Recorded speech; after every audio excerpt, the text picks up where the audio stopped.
just getting flip-flopped all back and forth. I started by saying Group A is slightly stronger, but apparently not.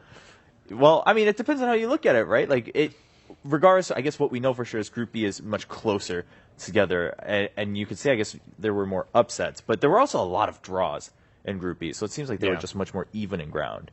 We wouldn't be in this kind of situation if there weren't those draws at the start. I mean, I know starting my first day, I had the doubleheader with EG, where they dropped one game against Newbie and a game against Virtus Pro, which most people didn't expect. They were expecting EG to come in and be able to 2-0 their opponents pretty swiftly. And now you look at it, had they been able to do that with just one of those teams, they wouldn't have to worry about this position. So yeah, and a lot of those other situations could have changed too. I mean, the fact that even Newbie finishing the whole week with a 0-6-1 result, it seems lackluster because it's a 0 in front, but then the fact that means they took 6 games off throughout. So every opponent except for one, they've taken a map off, they've tied.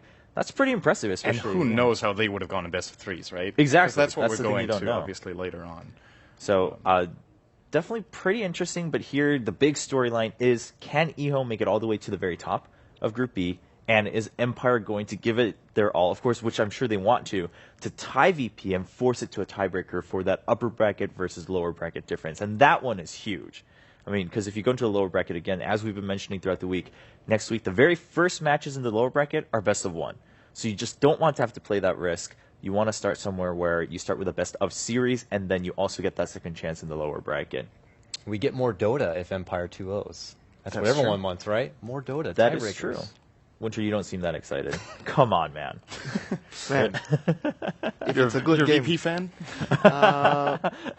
Compared to Empire, kind of yes, because I like to watch how FNG drafts and the way he thinks, like he picks heroes for his team, for his players. Like for G and for Illidan, he likes to give them their like favorite heroes. I like the way he just picks their favorite heroes and just give it to them in the draft and fits the other 3 towards the 2 of their heroes. Like the 2 of their core players' heroes. So Right. I'll be sad if he goes down. Yeah, but I mean, at the same time, again, no one gets knocked out though, right, in the group stages. So yeah, that's but already pretty then I'll exciting. see less of VP, technically. Well, you know, it depends on how. Well, I guess no matter what, I Yeah. guess you would see less because they would be playing technically less matches. But either way, no one gets knocked out. So for all those at home or all those that are coming to the main event in the Key Arena, that's pretty exciting. At the very least, you know, there's nothing like, oh, I was a fan of this team and I went to the tournament, but I actually had no chance to see them. You're gonna have a chance to see them at least in some way or form. You'll be able to watch their games, and hopefully they move onward. It's going to be a pretty exciting battle next week, no matter how Group B settles, I think. It should be very, very, very fun to watch. So now, again, the 2 matches left are CDEC versus eHome, and that's